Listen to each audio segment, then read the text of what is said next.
es una fuente, digámoslo así, de investigaciones y de oportunidades de consultoría que nuestros aspirantes a las maestrías pueden explorar, bien sea porque estén en la maestría en ciencia de los datos y analítica o porque estén en la maestría en ciencias en finanzas. Entonces, bienvenidos a todos. Le voy a dar paso al profesor Juan Guillermo Lalinde, quien tiene unas palabras para ustedes. Diego, muchas gracias. Les doy la bienvenida a todos los que nos acompañan el día de hoy para esta conferencia. Hay un tema que es muy importante, como Diego lo decía, aquí cuentan con el respaldo, esta presentación tiene el respaldo de 2 programas de maestría que de alguna manera muestra todo ese trabajo que venimos haciendo en la universidad en el sentido de poder tener una aproximación interdisciplinaria para las cosas. De tal manera que ustedes, los que estén interesados tanto en la maestría en ciencias en finanzas como la maestría en ciencias de los datos y analítica, pues van a encontrar no solo un nicho apropiado para desarrollar sus ideas, sino que adicionalmente van a poder trabajar con profesores y con gente de otras áreas para poder tener una aproximación, digamos que transversal para esto. El programa de maestría en ciencias de los datos, al igual que la maestría en ciencias en finanzas, en este momento está abierta para las inscripciones. Cualquier información que necesiten la pueden encontrar a través de la página web y ahí están los datos de contacto, tanto de Jennifer como el mío, Juan Guillermo Lalinde, que somos las personas que los podemos guiar en todo este proceso. La presentación que vamos a tener ahora la va a realizar el doctor Edgar López Rojas. Es un orgullo para mí poder presentar a Edgar, que es un egresado del programa nuestro de Ingeniería de Sistemas de la Universidad de AFIT. Edgar hizo su doctorado en Ciencias de la Computación en el BTH en Suecia. Su tema de trabajo fue sobre el tema de métodos computacionales para control de crímenes financieros y el trabajo que él desarrolló ha sido la base para poder permitir que científicos de datos de todo el mundo tengan acceso a datos sintéticos financieros, a datos que han sido generados sintéticamente a través de PaySim en Kaggle para poder probar, desarrollar y mejorar algoritmos que permitan trabajar en control de fraude y lavado de activos. Entonces, pues nos acompaña Edgar, que es una persona que ha tenido mucho impacto por hacer estos aportes en términos de poder generar datos sintéticos para poder trabajar estas temáticas. Actualmente Edgar es fundador de una empresa que se llama EALAX en Londres, en el Reino Unido, que es donde está ubicado Edgar en este momento, y aprovecho para agradecerle pues por la deferencia para participar en este webinar cuando allá prácticamente es casi que medianoche. Y en esa empresa de Alax, como consultor y emprendedor, está cogiendo todos esos resultados de la investigación que ha desarrollado y los está aplicando para llevar herramientas avanzadas al sector financiero para que se pueda combatir los delitos financieros. Entonces, le cedo la palabra a Edgar, que nos va a acompañar con la presentación el día de hoy. Muchas gracias, Edgar, por tu tiempo y por tu compañía. Muchas gracias, Juan Guillermo. Estoy aquí intentando encontrar la presentación. A ver, ya, ahora sí. Me dicen cuando lo estén viendo. Muy buena la presentación, Juan Guillermo, que pues dijiste casi todo.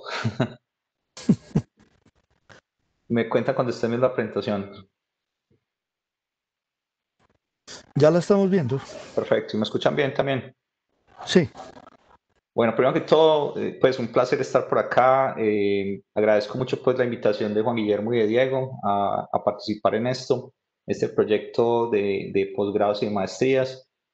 Como les contó Juan Guillermo, pues yo soy egresado de AFID y llevo 11 años por fuera de Colombia, y digamos, es una de esas oportunidades que uno aprovecha para reconectarse un poquito.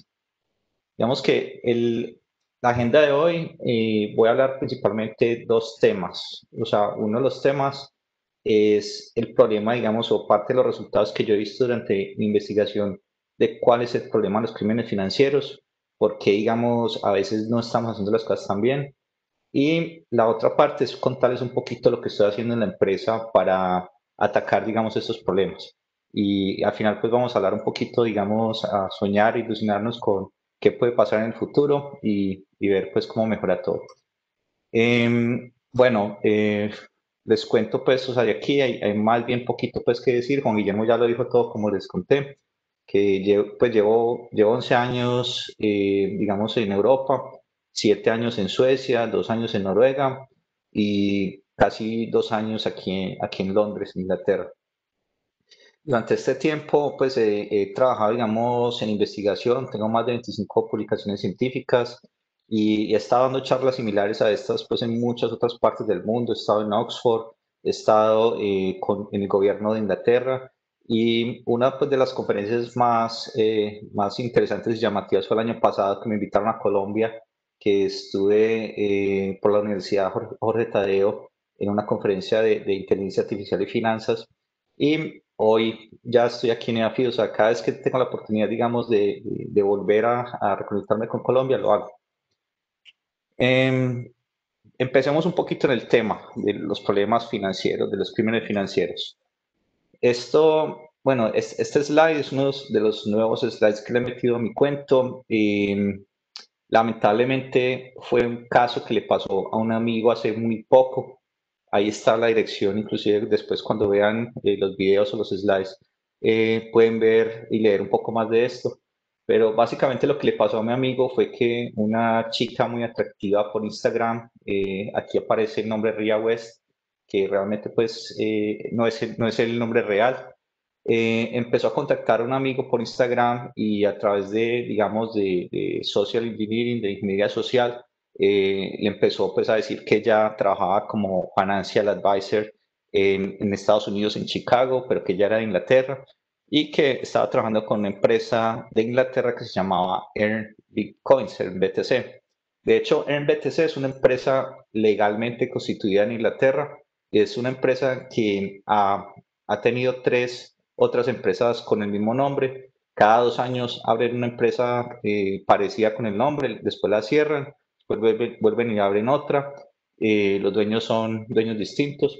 En fin, lo que pasó fue que ahora pues también aprovecho esta conferencia para contarles que hay muchos booms con los bitcoins y las criptomonedas y pues el cuento es que el amigo mío se dejó digamos como embolatar y había un sistema donde él veía que todos los días su dinero subía de interés y era digamos como una parte ficticia hasta que él intentó retirar dinero y pues y no podía, lo bloquearon el sistema y ahí fue cuando él se empezó a dar cuenta que esto era un fraude. Problemas como este pasan y pasan muy a menudo. Muy seguramente ustedes tienen también sus historias que contar sobre esto. Bueno, empecemos a hablar un poquito sobre el problema. ¿Qué tan difícil es encontrar ese dinero del amigo mío? Los criminales recogen dinero y después los meten en el sistema financiero y ahí es cuando empieza, digamos, los malabares. Sigue como una fase de layering y en esta fase de layering lo que hacen es moverlas de instituciones en instituciones y esto hace que se pierda un poquito el rastro y hacen pues hay varios trucos financieros para aparentar que estos son dineros legales y al final pues se compran el Ferrari, sus apartamentos y en el peor de los casos lo utilizan para financiar organizaciones terroristas o para incrementar la corrupción, que es uno de los males que tenemos en nuestro país. Parte, digamos, de la investigación y de lo que yo estaba analizando es que hay mucha gente con ganas de trabajar en el tema, pero los datos financieros son confidenciales. Entonces las instituciones tienden, pues obviamente es una obligación de ellas proteger los datos financieros y por eso, digamos, esto fue algo que me pasó en mi investigación, no tenía acceso. Y cuando uno no tiene acceso, digamos, a los datos, digamos, la contribución que uno puede hacer desde la academia o desde cualquier otra institución es muy restringida. Y otro de los problemas pues que analicé ya entrando un poquito más en materia es el costo. Las organizaciones financieras intentan, digamos, atacar los problemas de fraude, pero no pueden gastarse toda la plata pues del mundo. Entonces hay como un balance entre lo que se gastan en fraude y lo que pagan por el fraude. Entonces implementar los controles de fraude tienen que ser un poquito, digamos, como balanceados y no gastarse mucho y fuera de eso cuando implementan un control, para poder saber que un control es bueno, se tienen que demorar un tiempo. Y a veces pasan muchos ciclos de pruebas y errores para poder encontrar un control bueno para esto.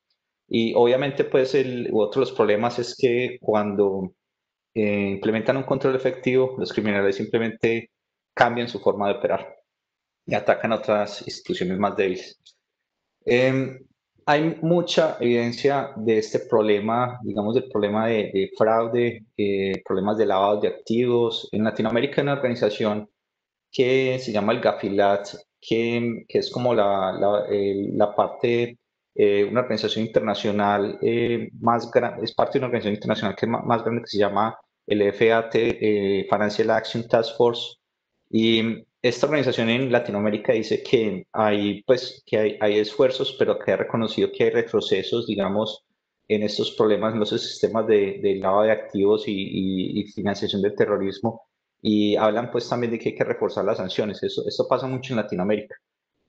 ¿Por qué estoy yo en Europa? Porque aquí en Europa los reguladores son un poco más fuertes, no solamente en Europa, sino en Estados Unidos, en Asia también están siendo muy estrictos con esto. Y solamente pues para mostrarles algo, fueron 6.2 billones de libras esterlinas en sanciones en 2019. Y pues esto parece mucho, pero imagínense que esto es el doble del 2018.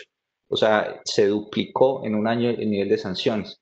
O sea, ¿qué quiere decir? Que realmente, pues, o sea, los sistemas para controlar fraudes y para controlar lavados no están bien hechos. O sea, hay problemas en eso. Y pues evidencia la que quieran. O sea, el 90% de los principales bancos mundiales han sido sancionados y, digamos, o sea, no es sino empezar a buscar en Google y encuentran casos como el Swedbank en Suecia, ING Group en Holanda, Deutsche Bank en Alemania, Nordea en Suecia. Esto pasó inclusive cuando yo estaba haciendo el doctorado. Bueno, empecemos a entender un poquito, digamos, cuáles son las obligaciones o las necesidades, digamos, de un sistema de control de riesgos para esto. En Colombia existe una metodología que se llama SARLAFT y de pronto varios de ustedes la conocen. Y digamos, parte de lo que dice SARLAFT es que hay que identificar, hay que medir, hay que controlar y al final hay que monitorear el riesgo. Pero es un poco, digamos, difícil, o sea, está muy bonito en la teoría, pero es un poco difícil, sobre todo la parte de medir, porque podemos medir de pronto el impacto que nos puede causar, digamos, dinero sucios en nuestra organización, pero ¿cómo medimos la amenaza invisible? O sea, digamos, el crimen escondido, que eso es como parte, digamos, de lo que todos queremos, es encontrar las causas, pues, digamos, del crimen. Y a esto lo llamo yo en los papers míos de investigación el crimen oculto. Y este es uno de los principales, digamos, problemas porque los sistemas que tenemos actualmente están suboptimizados.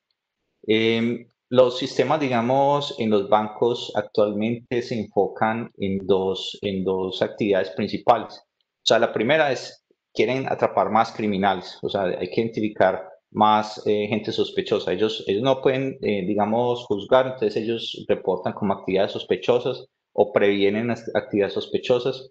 Y la otra cosa es que ellos quieren evitar lo más posible que los inocentes no paguen pues por los culpables, o sea, que si yo estoy de compras en un país extranjero con mi tarjeta de Colombia, no me la vaya a bloquear y me deje pues, digamos, en una situación bien difícil estando en el exterior con una tarjeta bloqueada. Pero el problema, digamos, de estos enfoques es que muchas veces le ponen más peso a reducir el número de falsos positivos que a la parte en sí de identificar a los criminales. Y ya les voy a explicar por qué. Imagínense que este es como todo, digamos, el conjunto de clientes de un banco o incluyendo las transacciones que tienen los clientes en una entidad financiera. Y hay un porcentaje, digamos, que es como los clientes que no tienen ningún problema, que hacen sus transacciones normales, pero hay otro lado que son los criminales que hacen, digamos, lavado de activos o tienen problemas de fraude. Cuando implementamos un control, y aquí pues el control lo ilustramos con esta lupa, vamos a encontrar unos criminales y vamos a encontrar unos inocentes. Cualquier control que hagamos siempre nos va a mostrar unos criminales y unos inocentes en mayor o menor escala.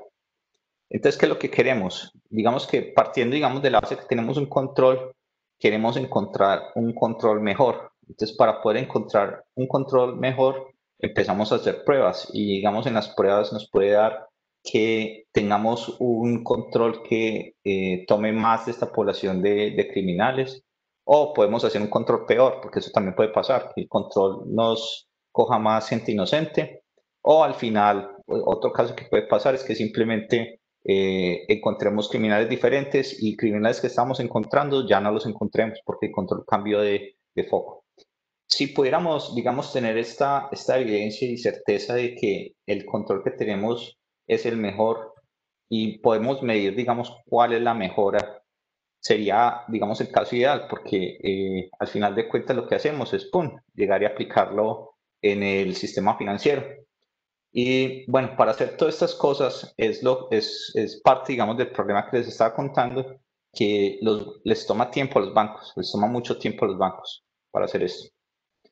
Esto ya de pronto es un poquito más técnico y igual no me voy a quedar mucho acá, pero si podemos tener información sobre todo, digamos, la población, la cantidad de gente normal, la cantidad de criminales, incluyendo el crimen escondido, vamos a poder calcular medidas de performance, de eficiencia en los sistemas. Actualmente los bancos solamente pueden calcular lo que es precisión porque ellos tienen, digamos, el porcentaje o digamos la cantidad de los criminales que encuentran y ellos pueden saber en el sistema de detección cuántos, digamos, alertó como sospechosos. Entonces aquí se pueden encontrar una proporción muy fácil, saber qué tan bueno es el sistema, pero el problema es que no sabemos qué tantos de los criminales, qué porcentaje de los criminales estamos cogiendo. Y esa es la parte del recall. Entonces, ¿qué es lo que pasa? Si nosotros queremos mejorar la precisión, una forma muy fácil de hacerla es hacer una lupa un poco más pequeña. Y encontramos menos falsos positivos y al mismo tiempo encontramos menos criminales, pero estamos mejorando la precisión. Entonces, es jugar con esas fórmulas es lo que hace que en estos momentos los sistemas sean un poco ineficientes. Y si encontramos, digamos, formas de medir el precisión y recall, vamos a tener la oportunidad de aplicar métricas más poderosas como el F-Score, donde podemos balancear bien los recursos de los bancos y saber a qué le damos más énfasis. Hasta ahora creo que estamos bien, me están escuchando, no me he perdido. Todo va muy bien. Perfecto, sí, es como un chequeo pues para no hablar 40 minutos y después decirme que vamos mal. Bueno, ahora empecemos a hablar un poquito de una posible solución, o por lo menos la forma en que yo estoy empezando a atacar esto. Una de las claves para mí es poder medir. O sea, si podemos medir, podemos mejorar. Entonces, si tenemos métricas adecuadas, vamos a poder saber, digamos, si los controles, digamos, están ayudando o si están, digamos, empeorando la organización. Y si podemos medir, digamos, con casos de fraude muchos más, digamos, elaborados, podemos empezar a categorizar las organizaciones como están. O sea, si una organización le hacen fraude del más simple, la podemos categorizar en el nivel 1. Si una organización es muy difícil hacerle fraude, entonces la podemos categorizar como uno de los líderes en el mercado. Y cuando las tenemos como uno de los líderes en el mercado, podemos empezar a aprender de cómo lo hacen para ayudar a las organizaciones más débiles. Entonces, ese es como, digamos, el planteamiento. Ahora, ¿cómo vamos a hacer para crear mejores controles? Entonces, en estos momentos creo que todo el mundo, digamos, ha estado de acuerdo en que inteligencia artificial tiene un potencial impresionante para mejorar controles, digamos, para entrenar algoritmos que nos puedan ayudar a diferenciar mejor entre lo que es fraude y lo que no es fraude. Obviamente, pues en estos momentos inteligencia artificial no es muy aplicada y hay varios, digamos, problemas que les voy a explicar luego. Uno de ellos es, digamos, la privacidad y el acceso de los datos para entrenar, digamos, algoritmos de Machine Learning. Pero lo más importante es que para poder hacer esto, los algoritmos de Machine Learning necesitan datos de calidad, necesitan datos buenos. ¿Por qué? Porque si vamos a entrenar sistemas de Machine Learning, donde con bases de datos reales que tienen crímenes escondidos, ¿qué es lo que va a pasar? Le va a pasar lo mismo que a un niño, cuando ve que alguien hace algo malo y no le dicen que es malo, vuelve y lo hace malo. Entonces, ese es como uno de los problemas que tenemos en estos momentos con inteligencia artificial. Solamente pues como para darles un recuento, inteligencia artificial ha pasado por varios ciclos que se llaman como los ciclos de los springs y los winters. Los springs pasan cuando todo el mundo se emociona y dice, bueno, inteligencia artificial es lo mejor, vamos a hacer de todo con esto, y los winters pasan cuando encuentran barreras. Entonces, cuando, por ejemplo, en los 50, los 60, pues las principales barreras era que nadie, pues, o sea, no le están invirtiendo dinero ni plata. En los 70 teníamos el problema, pues, de computadores que no eran tan poderosos, y ya estamos entrando otra vez en un sprint, o sea, digamos, un periodo favorable donde hay tecnologías como Big Data, como Internet of Things, que nos pueden ayudar, digamos, a pasar.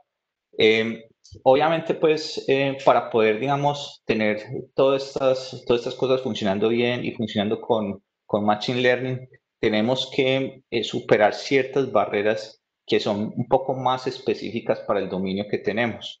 En este dominio tenemos, bueno, hay varias barreras, pero como las que les conté, pues, de privacidad, pero más específicamente, digamos, en el término o en la parte de la calidad de los datos, tenemos tres principales. O sea, la primera es que no existe, digamos, suficiente información del crimen oculto en las bases de datos reales para darles, digamos, la posibilidad a algoritmos de Machine Learning de hacer entrenamientos supervisados. Pues no me voy a extender mucho en el tema, pues, para no confundirlos de pronto la gente que no tenga background en Machine Learning.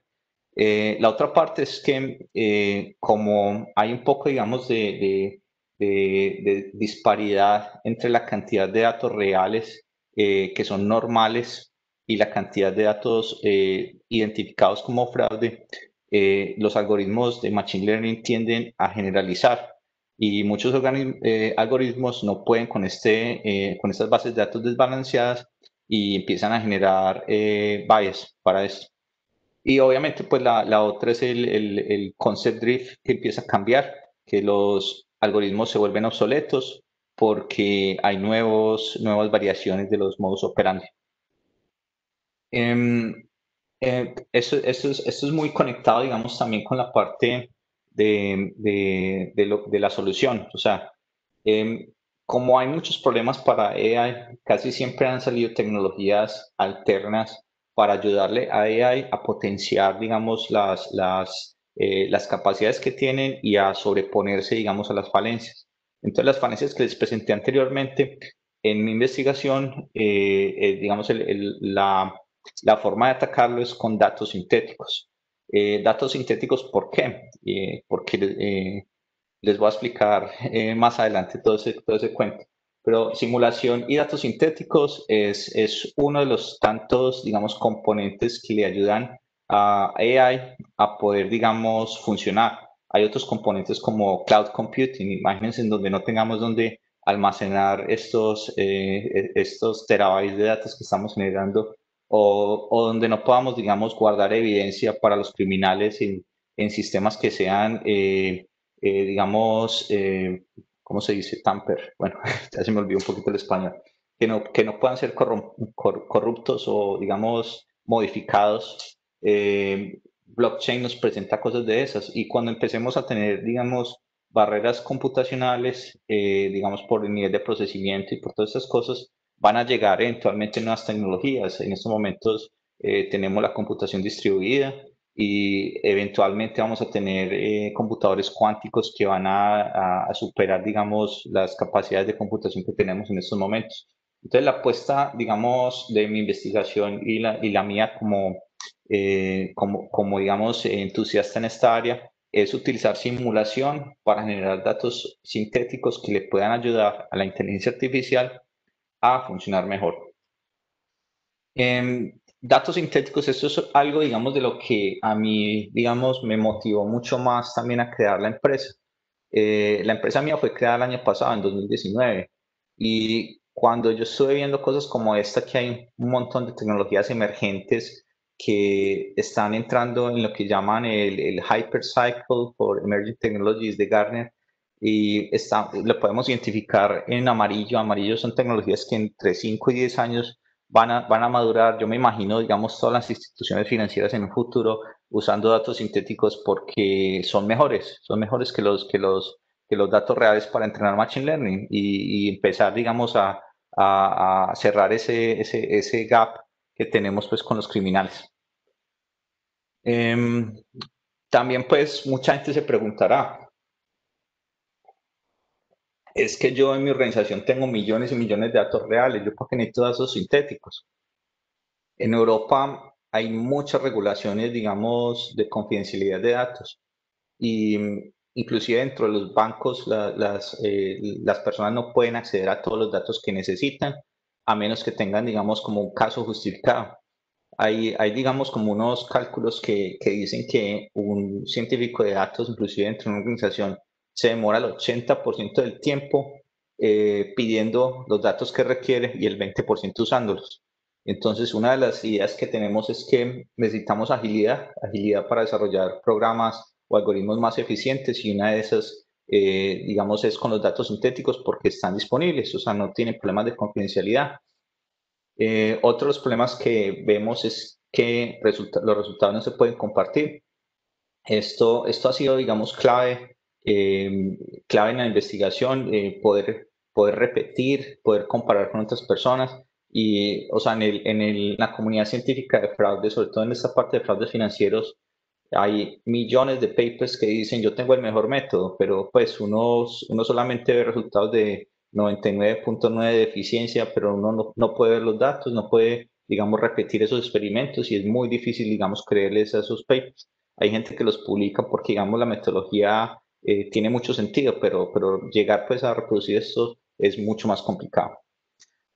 Otro, digamos, de las ventajas que yo vi cuando empecé pues mi investigación es que uno como investigador tiene muchas preguntas, como ¿qué pasaría si esto cambia? ¿Qué pasaría si llega una pandemia y nos cambia la forma de pensar, la forma de comprar, nos deja sin trabajo? Uno empieza, digamos, a generar todo este tipo de preguntas, y con simulación uno puede empezar a crear estos escenarios. Y estos escenarios pueden ser, digamos, utilizados como formas de experimentación, y podemos tener parámetros controlados para poder, digamos, probar los controles. Y obviamente, pues digamos que esto es uno de los temas que he estado discutiendo con Juan Guillermo y con Diego, es poder enseñarle, digamos, a estudiantes o a personas no expertas con sistemas de simulación, cómo se utilizan ciertas técnicas, porque es mucho más fácil trabajar con datos que simplemente ver en teoría qué es lo que hace un algoritmo. Durante mi investigación y pues en los papers pues, que les conté, surgieron muchas preguntas. Digamos, o sea, las principales preguntas es si seremos capaces de generar versiones sintéticas de datos reales. ¿Será que estos datos reales son confiables? Pues hay mucha gente que se pregunta, pues bueno, estos datos son como de mentiritas, usted no tiene como forma de validarlos, o qué formas de validarlos hay. La otra cosa es, bueno, es que son datos sintéticos. Machine Learning se aprende de eso. Y también pues hay otras que es cómo hacemos para medir, digamos, la cantidad de crímenes ocultos para cuantificar la eficiencia de los controles. Y esas preguntas yo los invito, pues si están interesados, de pronto ver algunas de las publicaciones que tengo que, digamos, atacan ciertos puntos pues de esto. Digamos, para seguir, les voy a contar un poquito cómo estamos de tiempo. Creo que me faltan por ahí 15, 20 minutos de conferencia, algo así. Sí, más o menos sí, vamos bien, Perfecto, 15 entonces vamos bien. minutos. Vamos bien, apenas nos faltan como 60 slides.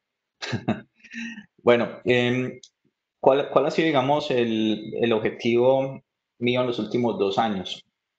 Es empezar a tomar todos estos, digamos, resultados académicos y empezar a ver cómo hago para que esto pueda ser usado por entidades financieras y por en gobiernos y por todos, pues para poder, digamos, llegar a una mejora en el sistema financiero, digamos que es como una de las primeras defensas de nosotros contra el crimen organizado, sobre todo contra la financiación del crimen organizado. Uno de esos proyectos, lo mencionó Juan Guillermo, por eso dije que ya me he dejado sin tema para presentar, es el proyecto que se llama PaySim. PaySim es un simulador de pagos. Fue un proyecto, digamos, que fue uno de los más reconocidos durante el doctorado y digamos que he seguido mucho con publicaciones con este sentido porque incluso los primeros datos que simulé apenas hasta hace un par de años empecé a encontrar nuevos resultados en esos datos porque al principio, digamos, el objetivo era simularlos y después era empezar a ver qué más podíamos hacer con eso. También les cuento que este proyecto lo compartí en un sitio para científicos de datos que se llama Kaggle. También está en GitHub y pues, después les cuento un poquito más específico de cómo lo pueden bajar. Para los que no entienden, digamos, mucho la parte de simulación, simulación hay muchos tipos.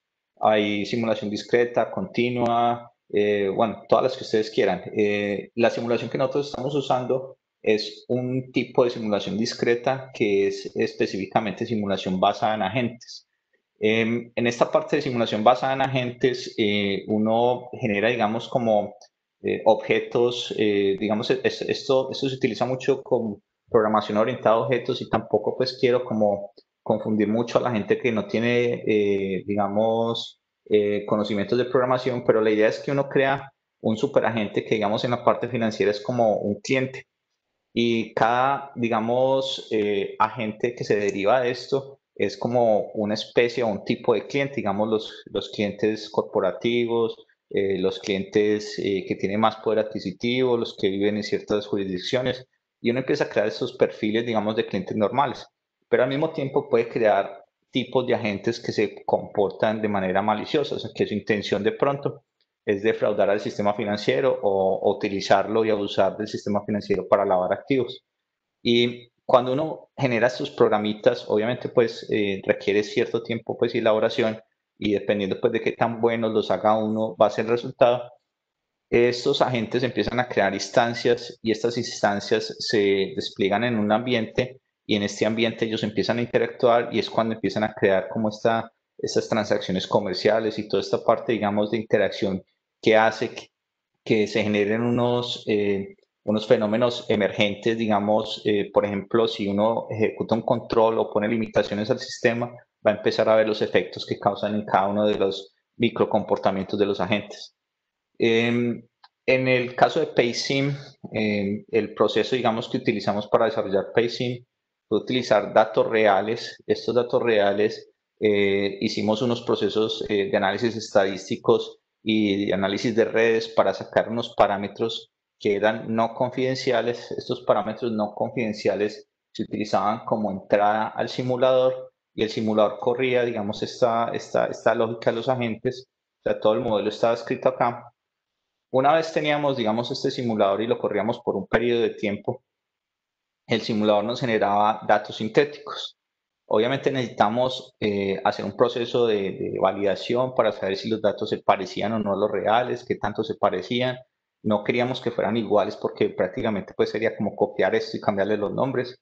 Nosotros nos diferenciamos mucho los procesos de anonimización porque la idea no es utilizar, digamos, los datos reales, sino utilizar versiones que sean parecidas y que sean funcionales, que tengan valor analítico. Cuando estamos satisfechos, digamos, con el proceso de calibración y digamos que el modelo está verificado y validado, empezamos a implementar, digamos, la parte de controles de detección, de controles de todo lo que usted quiera imaginarse, digamos, en la parte de anti-money laundering y fraude. Y empezamos a generar, digamos, nuevos comportamientos de agentes maliciosos. Y esos comportamientos van a nutrir mucho más el modelo y van a empezar a generar nuevos datos sintéticos. Al final, lo que tenemos es, digamos, dos procesos separados. Uno es el de sacar los parámetros, que esto se puede hacer, digamos, dentro de los bancos o dentro de las instituciones financieras con procesos de confidencialidad establecidos. Y tenemos otra parte que es cuando el investigador o cuando el analista pues, de los bancos empieza a hacer sus experimentos y él ya puede utilizar datos sintéticos para esto. Entonces, esos dos procesos pueden estar separados y rompe las barreras de confidencialidad. Parte, digamos, de los resultados que encontré después de haber hecho el simulador, los publiqué en este magazine en 2018. Y aquí fue cuando me di cuenta que era, pues, digamos, el problema de los bancos. Y era parte, digamos, que un banco tiene información sobre lo que son los falsos positivos, que aquí están, digamos, como FP. Tiene información de los true positives, que son los TP. Y no tiene información de los falsos negativos. Entonces, si un banco pone un control muy flexible, aquí tenemos 4 controles con diferentes límites, esto es un control muy sencillo, digamos, como para experimentar. Cuando tenemos un control muy flexible, ¿qué es lo que pasa? Un control muy estricto, ¿qué es lo que pasa? Reducimos mucho el fraude, pero se nos aumentan los falsos positivos, porque hay mucha más gente inocente que pasa, digamos, no pasa los controles. Cuando tenemos tantos falsos positivos, esto es una carga y un costo para los bancos. Entonces, los bancos, ¿qué es lo que intentan? Bajar los falsos positivos. Entonces, claro, se pueden, digamos, crear varios controles, pero puede haber un control como este que le dé un falso positivo. Entonces, cuando un banco encuentre, digamos, un control con un falso positivo que es mucho más, digamos, que mucho menos costoso, empieza a ser un poco más atractivo para los bancos e implementan algo súper flexible como esto. Pero, ¿qué es lo que pasa? Miren cómo crece el crimen. O sea, ¿qué es lo que está pasando? Que no estamos, como esta información es escondida para los bancos, no estamos entendiendo exactamente cuál es el efecto que estamos teniendo de pasar de un control flexible a un control un control estricto a uno muy flexible. La solución ideal estaría más o menos en esta área, dependiendo de qué, de la capacidad de los bancos. Si un banco tiene capacidad para atender, digamos, 58 personas, debería, digamos, 58 personas inocentes, o sea, atenderlas es poder hacer como la diligencia de investigar de que estas personas efectivamente no sean criminales. Entonces escogía un control por estos lados y miren, pues el impacto está directamente relacionado con el profit o digamos las ganancias de los criminales. Entonces seleccionar estos controles son difíciles si uno no tiene la información correcta y ese es el problema que tenemos en estos momentos en los bancos. Espero pues que esta parte les quede muy clara. Yo sé que es un poco enredado verlo con tantos números, pero con mucho gusto de pronto en las preguntas o por email les puedo explicar esto mejor. Digamos, parte, digamos, de los resultados de la investigación es el dataset de Kaggle. Esto era lo que les estaba contando antes, que si se meten si en Google le ponen Kaggle y le ponen Paysim, les va a salir este loguito. Esta base de datos científica se publicó hace 3 años y ha sido, digamos, es la primera base de datos sintética que tiene transacciones financieras y fraude con etiquetas y muchos, digamos, de la gente que está interesada, digamos, en trabajar en esta área, inclusive hasta el día de hoy, hasta hace poco, pues me han contactado para ver si les puedo ayudar, si puedo generar bases de datos diferentes, cosas de eso. Uno a veces pues intenta ser un poquito selectivo y solo selecciona a la gente pues que uno ve que tiene como un interés real, pero a partir de esto se han generado también, digamos, muchas publicaciones, han habido estudiantes de maestría y otras cosas que han atacado, digamos, estos problemas gracias a esto, por lo menos han empezado a entender un poco más esto. Ya, digamos, terminemos ahí la parte académica y empecemos a ver la parte industrial. La solución que nosotros estamos planteando se llama Synthetizer y lo que queremos es, digamos, mezclar varias tecnologías como Machine Learning, bases de datos sintéticas, simulación financiera y conocimientos de Financial Crime para entregar una solución integral. Parte pues de lo que estamos haciendo ahora, en este momento nos estamos enfocando mucho en generar fraude que es relacionado con lo del coronavirus porque ha cambiado mucho la situación y el proceso es muy similar a lo que hacíamos con Paysim, solamente que ya tenemos, digamos, compañías y tenemos, digamos, un ambiente un poco más complejo y podemos, digamos, entender un poco más las causas del COVID y cosas como esta. Durante, digamos, las visitas que yo he hecho en instituciones financieras, me he dado cuenta que parte, digamos, del proceso que los bancos tienen para poder hacer despliegues de inteligencia artificial se deben básicamente a los problemas de entrenamiento de los algoritmos y testeo. Y lo que quiero, digamos, con esta solución es poder tener acceso a bases de datos reales, crear modelos de simulación y con estos modelos de simulación aplicarle todos los controles que los bancos quieran desarrollar. ¿Para qué? Para poder seleccionar el mejor. Algo así como parecido como lo que les mostraba con la lupa. Y parte de eso, digamos, estamos llevando PaySim a la siguiente versión, que va a ser, nosotros lo llamamos Simulation as a Service, y también pues parte, digamos, de lo que queremos hacer es crear un Synthetic Data Generator que tenga los datos para los científicos de datos al día. Y obviamente, pues también parte de lo que queremos es poder medir y estamos trabajando también en crear unos benchmarks que nos puedan ayudar a categorizar los niveles de madurez de las organizaciones y parte, digamos, de ese trabajo lo estamos haciendo con un profesor en Suecia que ha tenido experiencia, digamos, de clasificación en otra industria que la farmacéutica y trajo unas ideas muy interesantes para esto.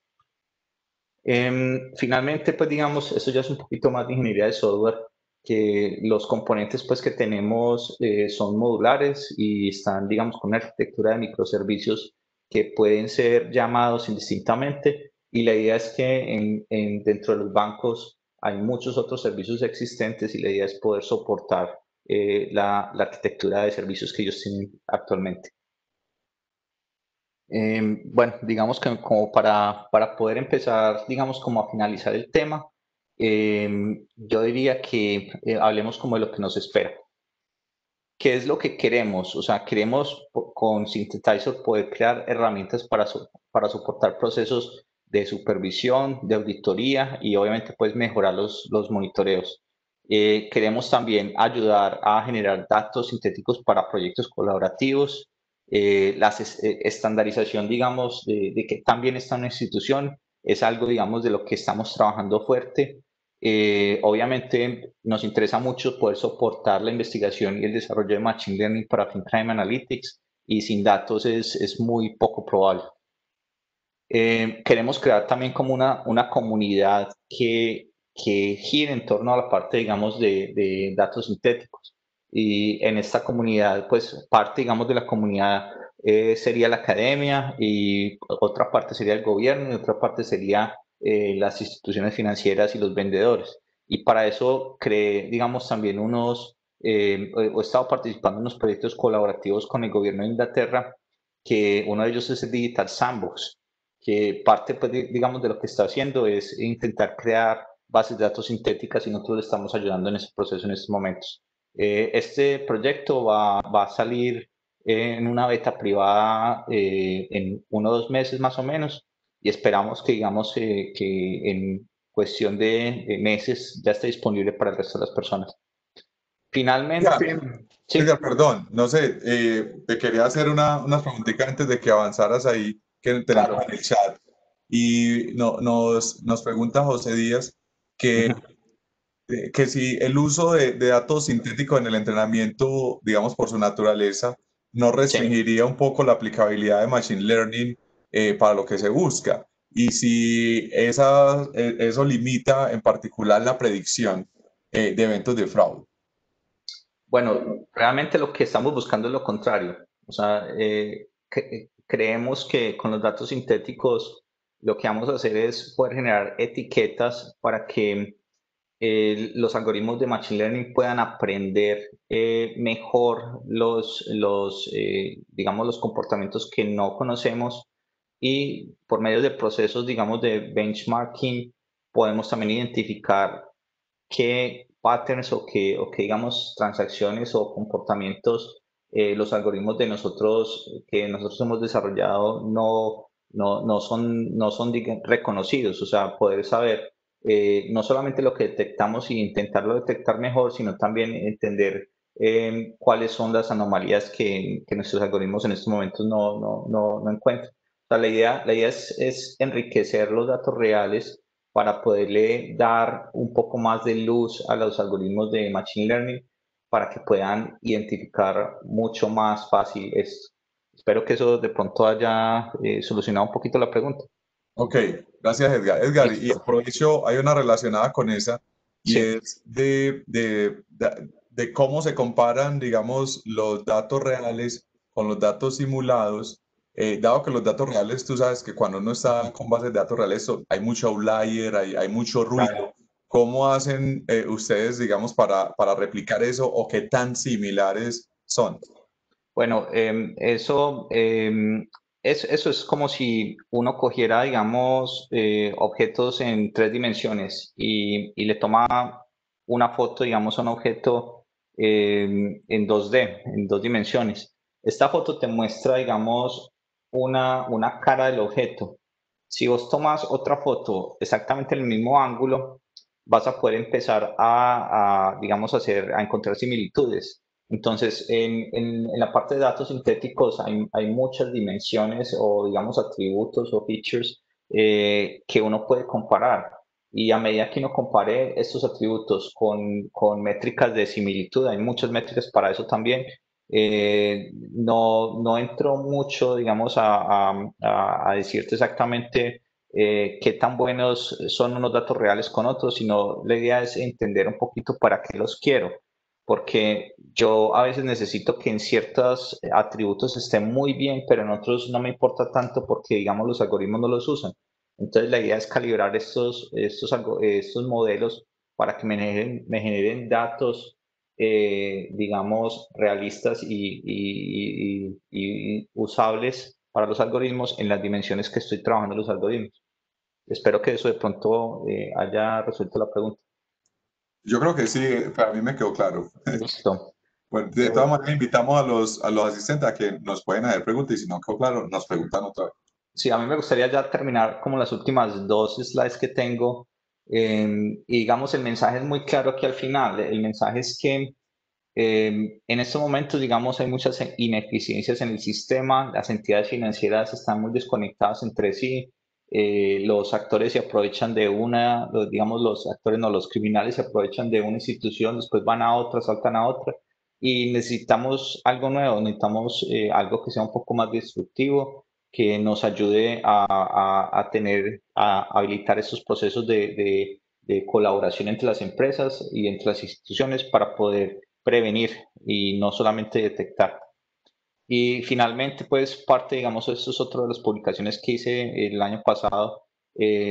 Nosotros creemos que simulación es una tecnología que une al gobierno, a la academia y al sector financiero para contribuir hacia problemas reales. Y el año pasado escribí un paper que se llama el Triple Helix AML, que también los invito pues a que lo lean si les interesa. Es un modelo que aprovecha, digamos, de las fortalezas de cada uno de estos actores y crea unos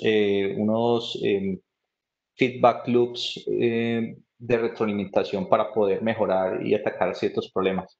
Yo creo que ya con esto, pues el mensaje es que no podemos mejorar lo que no podemos medir y las soluciones a problemas, digamos, tan complejos como es el lavado de activos y fraude, están en modelos colaborativos. Y ya con eso, pues les agradezco mucho y digamos que demos el tiempo entonces para las preguntas digamos, solucionar algunas de las dudas. Muchas gracias, Edgar. Muy interesante. La verdad que esto es solamente una muestra de todo el universo de aplicaciones que hay en analítica de datos y en finanzas que podrán los interesados encontrar, que pueden desarrollar competencias para enfrentarse a esto en las maestrías en ciencia en finanzas, la maestría en ciencia de datos de la Universidad de FIT. Ahora vamos a dar paso a algunas preguntas que tenemos en el chat y que nos han llegado también por parte de los asistentes. Y Sebastián Jaramillo nos pregunta cómo se pueden apoyar los desarrollos que tienes en proceso desde acá de Colombia. Usted ha planteado algunos, digamos, oportunidades de colaboración. Entonces, Edgar, estar interesado en saber eso concretamente cómo sería. Sí, o sea, el problema, digamos, del crimen y de los crímenes financieros es global y Colombia, digamos, ha jugado un papel muy importante en los últimos 30 años debido directamente, digamos, a los problemas que hemos tenido con el narcotráfico.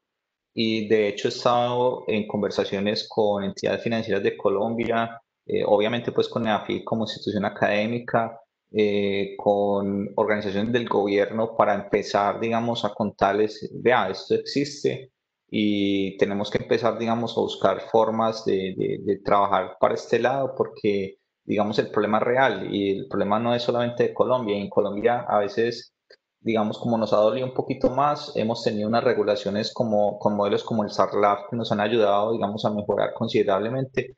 Sin embargo, el problema no se ha desaparecido y yo creo que todavía podemos hacer más y eso es lo que estoy buscando con, pues, con mensajes como este y presentaciones como esta, que más gente, digamos, se entere de que esto es una solución viable y la idea es invertirle tiempo y recursos para poder lograr logros significativos. Ok, gracias. Juan, ¿tú tienes alguna pregunta para... Sí, yo tengo una pregunta para Edgar y es la siguiente. Sí. Me parece súper interesante ese esquema de dividir como en dos partes, ¿no? Lo que tiene que ver con la generación de parámetros y otro ya la generación de datos sintéticos, de tal manera que digamos que lo que se logra es poder generar unos datos sintéticos que respondan al comportamiento real de unos datos, pero sin afectar en ningún momento la privacidad.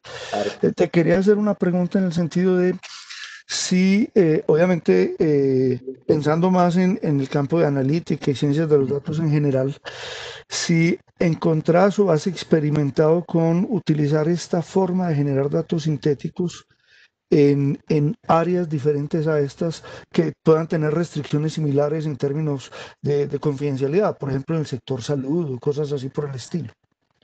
Sí, yo empecé, digamos, a trabajar con datos del sector de retailers, como, ¿cómo se dice? Son como los comerciantes, digamos, como el Éxito, cosas así. Minoristas, Sí, ¿cómo, perdón?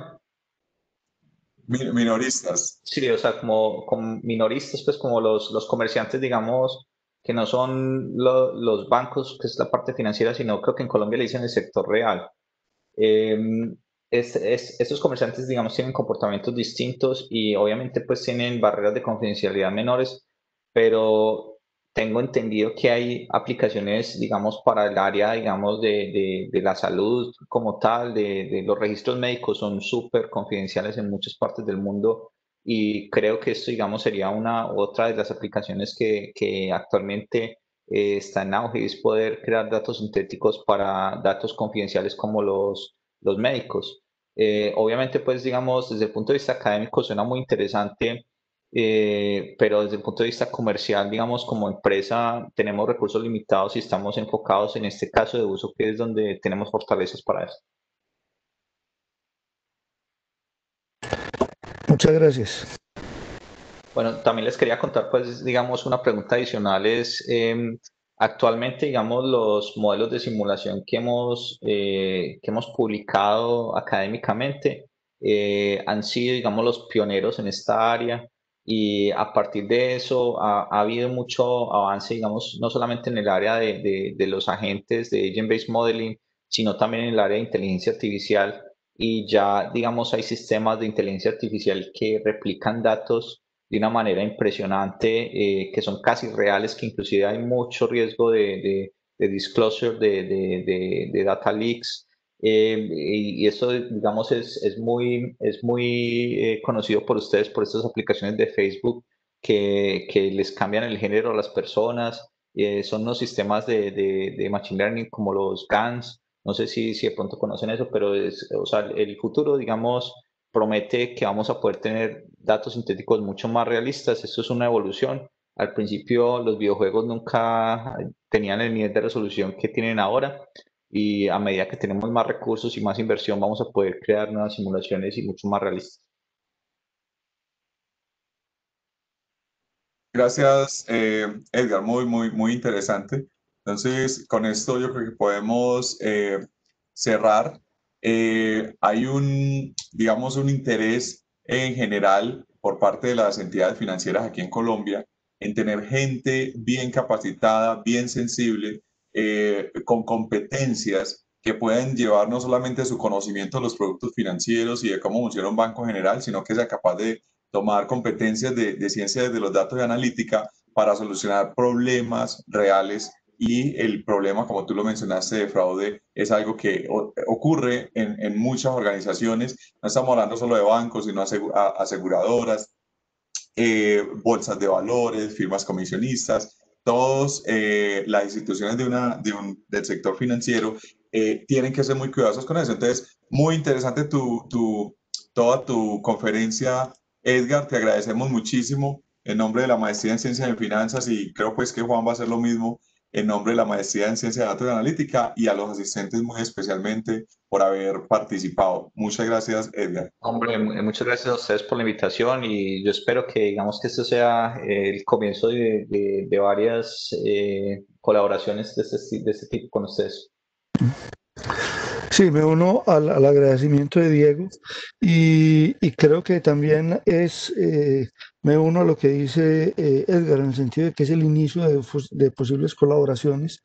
De hecho, para aquellos de ustedes que estén interesados y quieran inscribirse en cualquiera de las dos maestrías, pues ahí lo que ven es que hay campos de investigación donde se pueden tener colaboraciones a nivel internacional y que pueden tener un impacto muy grande con lo que desarrollen en el marco de sus trabajos de maestría. Entonces, están cordialmente invitados a que obtengan más información sobre ambos programas y a que se inscriban pues, para las próximas cohortes. Y quiero agradecer pues, a Edgar por la deferencia de compartir con nosotros todos estos conocimientos y decirle que efectivamente esto es un punto de inicio donde vamos a seguir colaborando de manera muy fuerte entre la universidad y ALAX y las iniciativas que le está liderando. Muchas gracias. Muchas gracias. Entonces, muchas gracias a todos los asistentes. De nuevo, muchas gracias a Edgar y a todo el equipo de la Universidad FIT que hizo posible este seminario, en particular a Luz María y a Jennifer. Ellas van a estar atentas por si ustedes tienen alguna inquietud, alguna duda. Nosotros tenemos el listado de las personas que participaron. Nos vamos a estar contactando con ustedes para facilitar, para ver si tienen dudas adicionales. Entonces, muchas gracias a todo el mundo y con esto cerramos este webinar. Muchas gracias, Edgar, y a todos. Les agradezco mucho. Hasta luego. Hasta luego, que estén muy bien. Gracias.